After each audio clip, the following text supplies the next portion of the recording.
When I was about 10 years old, my parents took me on a tour of Europe. We went to a lot of different countries, to England, to Germany, but I was really excited when we started to enter into that country of Switzerland. I was really excited not because of the beauty of the majestic Alps. I wasn't really excited about the cheesy goodness of the fondue. I wasn't even excited about the old classic castles. Okay, maybe I was a little excited about the castles. But what I was really, really excited about was going to the home of the Swiss Army knife. I had wanted a Swiss Army knife for as long as I could remember. I was probably born with this desire to have a Swiss Army knife in my hand. And so when my parents said that I could get one when we got to Switzerland, I was just overjoyed. And so when we got to Switzerland, I was just so excited, so pumped to finally get a Swiss Army knife from Switzerland, of all places. And in fact, we were going to stop at the official Victorinox Visitor Center and shop. And the day that we were going to make that stop, the tour guide started to tell us a little bit about the history of the Swiss Army knife. And she was saying that how throughout the years, through the decades, there had been imposter knives. There had been people that were making knockoffs. Even then and even now, there are fake knockoff Swiss Army knives. And she said, if you're thinking about buying a Swiss Army knife here in Switzerland, or anywhere really, what you want to do is look at the big blade, and towards the hilt of the blade, there at the base, you'll find an official Victorinox imprint on the blade. She said, and that's how you know that you have the real deal. That's how you know that you have the genuine item, is if you see that imprint, that sign, you know that it's genuine. And so I had that all information tucked away in my mind, and I went to the store, and as I was looking at all the different options they had, I finally found the right one. It wasn't too big, it wasn't too small, and more importantly to my parents, it wasn't too expensive, and so it was just the right size. And I remember the knife exactly. It was called the Tinker. And it had a large blade, it had a small blade, it had a can opener, a bottle opener, a flathead screwdriver, a wire stripper. On the other side, it had a Phillips screwdriver and a leather punch. And then tucked away in the top, there was a toothpick and tweezers. And I got it in a nice white handle, just to be a little different from all of the other red-handled Swiss Army knives that were around. Oh man, it was great. I was so excited. And I got back to the tour bus, and the first thing I did, I opened up, took it out of the box, and I was just holding it in my hand. And what do you think the first thing I did with it was? I checked the blade to make sure it had that imprint on it. Make sure that the sign said that it was the genuine Swiss Army knife. We all look for signs for various things in our lives. We all give signs to prove to other people that what we say is true, or who we are is true. I mean, for example, as students, we use our report cards as a sign to show our parents how well or not so well we're doing in school. As world travelers, we use our passports as a sign to show the officials from other countries that we're citizens of the United States of America. As a husband or wife, we use our wedding rings to show as a sign that to other people that we are not single, that we are married. And people have been looking for signs, have been giving signs for forever, really. People have always looked for signs of proof as to who you are, if you really are who you say you are. And in fact, Jesus' life and his ministry was no different. Today we're continuing in our series, Remarkable, looking at the life and teachings of Jesus through the Gospel of Mark. And this is part of our year-long series focusing all about Jesus.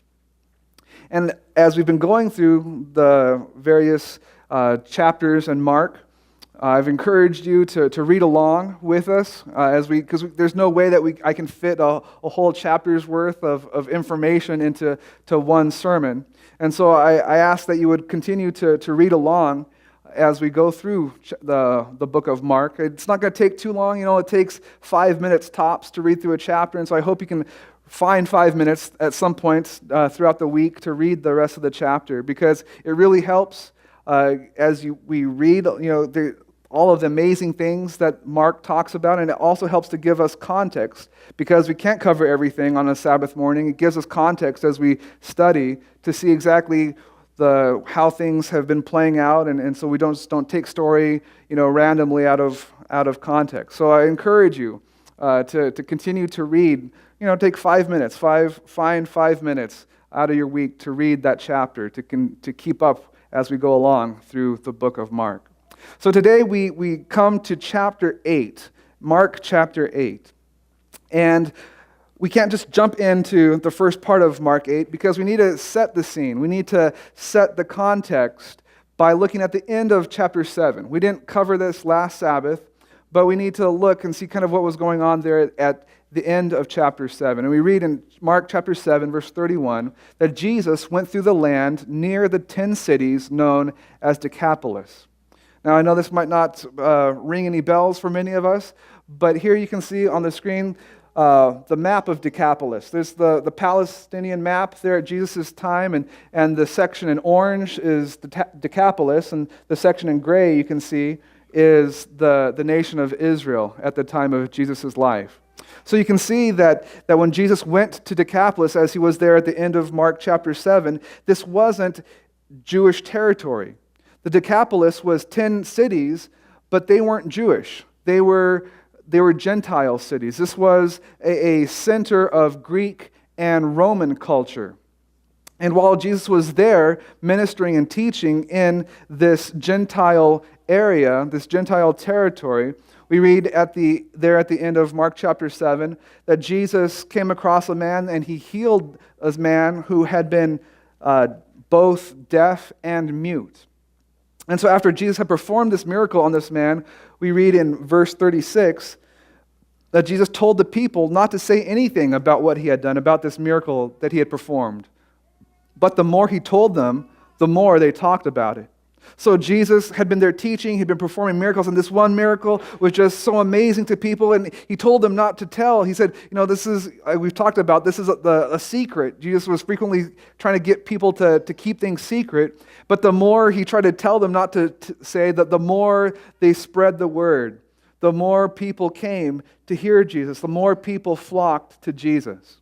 And so this is where we start in our study this morning, Mark chapter 8, verse 1. So one day, another large crowd gathered around Jesus. The word had gone out, a large crowd had come in to be with Jesus. They had not brought along anything to eat. So Jesus called his disciples together and said, I feel sorry for these people. They have been with me for 3 days, and they don't have anything to eat. Can you imagine not being around food and not having anything to eat for 3 days? I mean, Jesus must have had some pretty amazing things to say. He must have been doing some pretty amazing things to distract people from their hunger for 3 full days.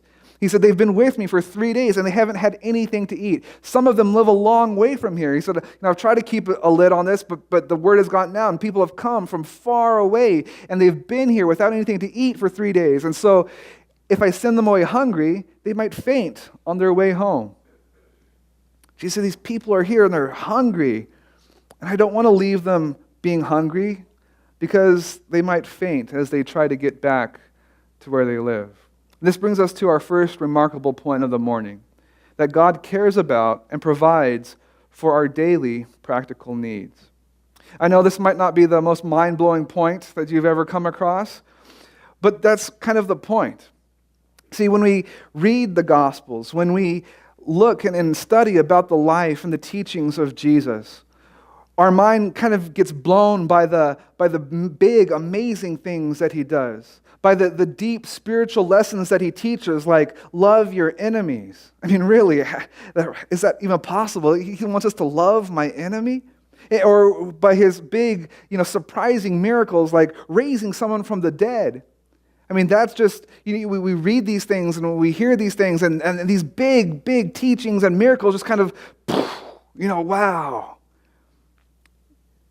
And we kind of can be so fixated and so enraptured by the big things that Jesus does and says that we can overlook or neglect some of the smaller moments, some of the quieter things that Jesus teaches or that he does, like being concerned with people's hunger. So because we can get so caught up in just the big things that Jesus is and does and says, I think maybe sometimes we can kind of get into that mindset of we don't want to be kind of like that overly attached significant other that calls someone, 50 times a day or texts someone, 100 times an hour. We're like, you know what, God, I know you're busy and I don't want to bother you with this small stuff, so I don't want to be like that. So I'll just come to you with the big things in life. You're a big God and you do big things, and so I'm just going to come to you with when there's big things in my life that I need to bring to your attention. We don't want to bother you, God. But that's not what he's like. We see right here that Jesus really cares about the small, day-to-day struggles, cares, and worries that we all have. Now, don't misunderstand me.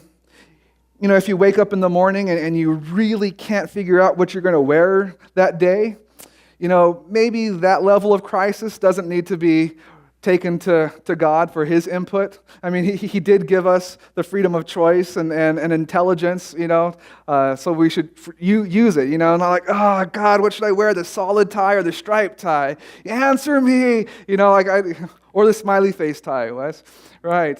This is not, I'm not saying that every little thing needs to be run by God, because he has made us intelligent beings with the freedom of choice.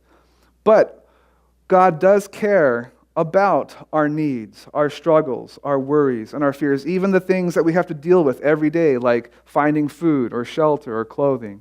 And so when Jesus saw those people that had been with him for 3 days and they were hungry and they were in need of food, he wanted to take care of them. God cares and provides for our daily practical needs. And so when Jesus saw that they were hungry, he says tells his disciples we need to take care of them. And Mark 8:4, the disciples responded. They said, "This place is like a desert. Where can we find enough food to feed such a crowd?" Now, if you have been following along as we studied the book of Mark, you'll remember, and if you haven't been, well, we'll cover it right now briefly, but a couple chapters ago, in Mark chapter 6, Jesus performed one of the greatest miracles of his ministry when he fed the 5,000. This was just, like I said, a couple chapters at the end of Mark chapter 6. Jesus, in very, very similar circumstances, he had a huge crowd. This happened to be a crowd of Israelites. They were in Israel. And this crowd had only been following Jesus for a day, hadn't been with him for 3 days, but they were hungry nonetheless. And so he saw this crowd, which is about 5,000 men, meaning there's probably an additional 5,000 women and children there. So about 10,000 people Jesus saw were hungry. And so if you're familiar with the well-known Bible story, he takes 5 loaves and 2 fish and just starts multiplying it and multiplying it and multiplying it and feeds all the thousands of people and has 12 baskets of leftovers. And it was interesting that leading up to this miracle, the disciples were still in a similar frame of mind. They asked a similar question using some of the same words. In Mark chapter 6, 35 to 36, that evening the disciples came to Jesus and said, "This place is like a desert." Sound familiar? "And it is already late. Let the crowds leave so they can go to the farms and the villages near here and buy something to eat." And Jesus, ends up feeding all of the people, regardless of the questions that the disciples had, with a lot of leftover food. And so, when these similar circumstances came up again, the disciples went like, oh yeah, remember a few months ago how Jesus had, thousands of people following him and they were hungry and he made, fed them all with just a few loaves and fish. He's like, yeah, I remember that. He can do that again. And the disciples got together and they dug in their pockets and found the little bit of food they had and brought it to Jesus for him to multiply, right? No, right. They said that this place is like a desert. The same word. This place is like a desert. Where can we find enough food to feed such a crowd? They totally, I guess, were oblivious. And this brings us to our second remarkable point, that Jesus is more patient with his followers than we deserve. Jesus is more patient with you and me and the disciples than we deserve. See, when the disciples came to Jesus and for the second time asked him, where are we going to find food to provide for these people after just a few months before Jesus had miraculously fed thousands of people, they showed that yes, there is such a thing as a stupid question. Now I know teachers across the country right now are trying to convince their students that there is no such thing as a stupid question, and that's true if you're a student in a classroom, but these were grown men that had already seen this lesson up close and personal. I don't know about you, but I think I might have been tempted if I was in Jesus' position to just kind of try to remind them, jog their memory loose, right? It's like, don't you remember? I mean, just a couple months ago, I fed thousands and thousands of people, and I had baskets of leftovers. What is wrong with you people? See, the thing is, this wasn't an unusual occurrence for the disciples. As you read through the Gospels, even as we've read up through Mark to this point, you'll find that the disciples are seemingly continually doing things or asking things or saying things that just kind of boggle, at least my mind as a reader, like, don't you remember just what happened a few days ago? Don't you remember what Jesus said? Don't you remember what Jesus did? Haven't you, do you have amnesia or something? Sometimes I just want to just shout, what's wrong with you guys? But then when I take a step back, I realize that if I was to shout at them, I would basically be shouting at myself. Because even though as I read their story, and it just makes me scratch my head, I realize that there are plenty of times where I do things, or I ask things, or I say things that I should know better not to do. There are times in my life where I've questioned God, where I've doubted God right after he's proved himself to me. There's times where I've questioned God right after he's answered already to me. And so as I see this experience of the disciples and just how frustrating it can be for me as a reader to wonder what was going through their minds, I must stop and think, what must it be like for any angel observer looking at my life, wanting to shout at me, Tyler, what's wrong with you? Don't you remember? Don't you remember? You were just there. He just said this. This is what Jesus and God has already done for you. Tyler, what's wrong with you? And that is why I am so glad that Jesus is more patient with his followers than we deserve. He is more patient than we deserve. So, instead of slapping them upside the head, Jesus asked them how much food they had. They replied, 7 small loaves of bread. They also had a few little fish, and after Jesus had blessed these, he told his disciples to pass them around. The crowd of about 4,000, again, 4,000 men, ate all they wanted, and the leftovers filled 7 large baskets. So a little different. There was 1,000 people, 1,000 men less, and they were Gentiles and not Jews, and they didn't fill 12 baskets, they filled 7 baskets. So a little different here. But as soon as Jesus had sent the people away, he got into the boat with the disciples and crossed to Dalmanutha. And so, again, Jesus feeds a crowd, a multitude, thousands of people with very little food to begin with. And after he's done, he gets in a boat and crosses over. Now, I know Dalmanutha, many of you don't know where it's at. I had no idea where it's at either when I read the passage. But if you remember the map of Decapolis that was in the kind of the southeastern part of the map, kind of where that red arrow is, and Jesus gets in the boat and crosses the lake to where about that red dot is. And so he basically crosses the entirety of the Sea of Galilee, gets to the other side where Israel is. This is where he crosses the border back into Israel.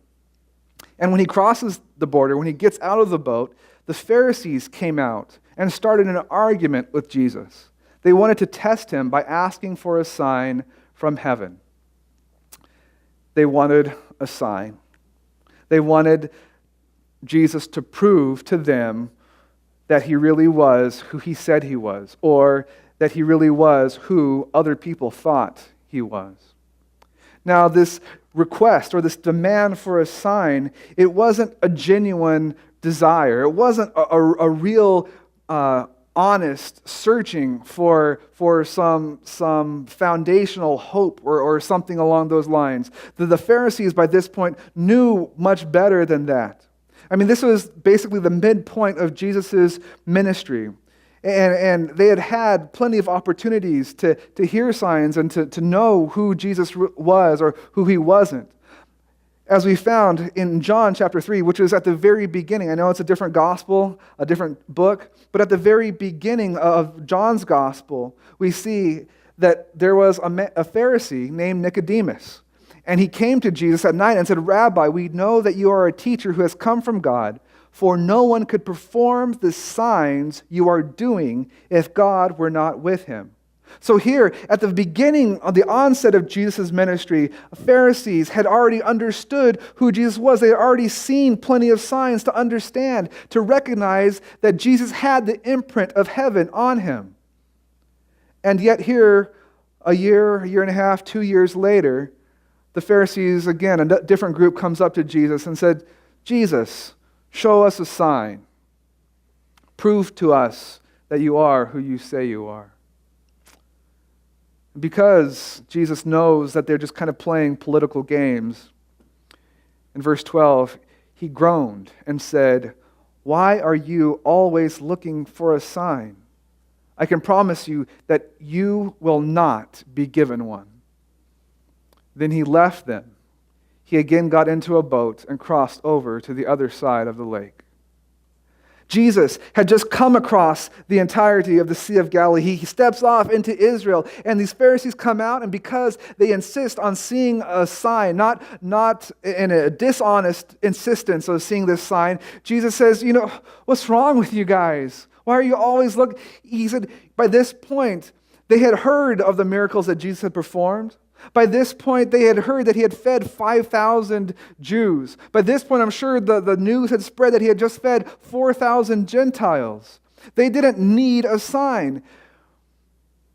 And yet, they kept asking him for one, to the point where Jesus said, "You know what? I'm out." Gets in his boat, makes a U-turn, and leaves.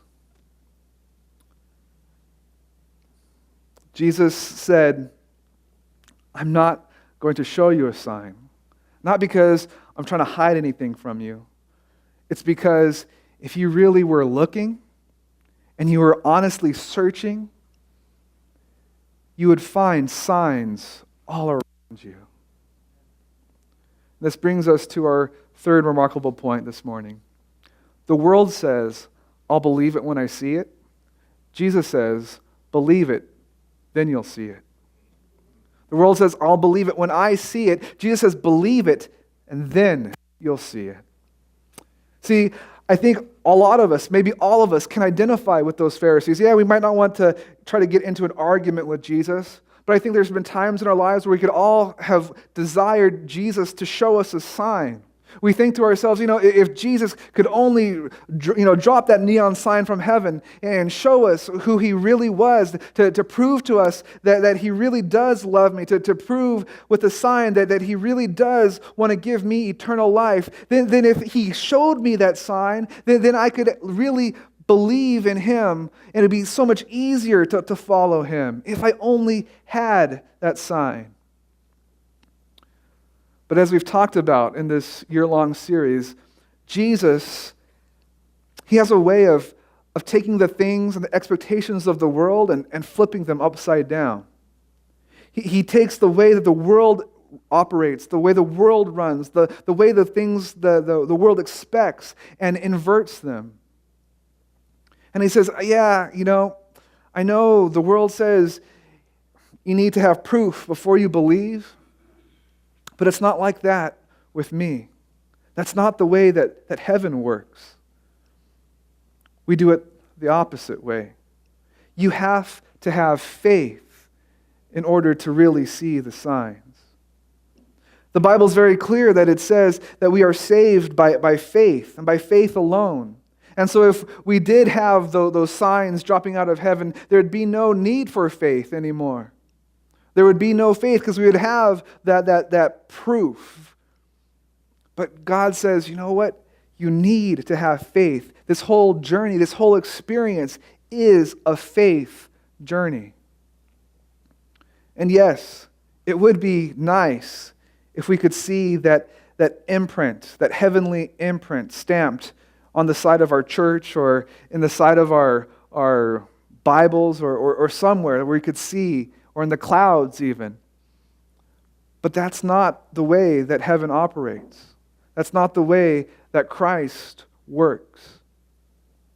He says, when you believe, it is only after we believe, it is only after we have faith, it is only after faith has worked its salvation out in our lives and we get to the other side and we get to heaven, it is only then that we'll see the proof, we'll see the real imprints. We'll see the true sign of the nail marks, the nail imprints on Christ's hands that proves beyond a shadow of doubt who He is and how much He loves you and me. The world says, I'll believe it when I see it. But Jesus says, believe it, and then you'll see it. This morning, Jesus invites you and me to follow Him. But it's going to be a journey of faith. It has to be a journey of faith. There is no other way for us to follow Him than by placing our faith in Him. And yes, the journey is difficult, and we are going to stumble and trip and fall along the way. But the good news is that Jesus, our guide, is patient with us. He doesn't look down at us and say, oh, you fell again? You tripped again? What's wrong with you? Can't you put one foot in front of the other? It's not rocket science here, buddy. That's not our Jesus. That's not our Savior. He is patient with us as we journey. And He also cares for our needs. He makes sure that we have enough water in our canteens. He makes sure that our shoes are in good, proper condition. Jesus cares about our needs and our worries as we journey with Him. And that's the good news. That if we do put our faith in Christ, if we do accept His invitation to follow Him, He's going to make sure that we get to the other side safe and sound.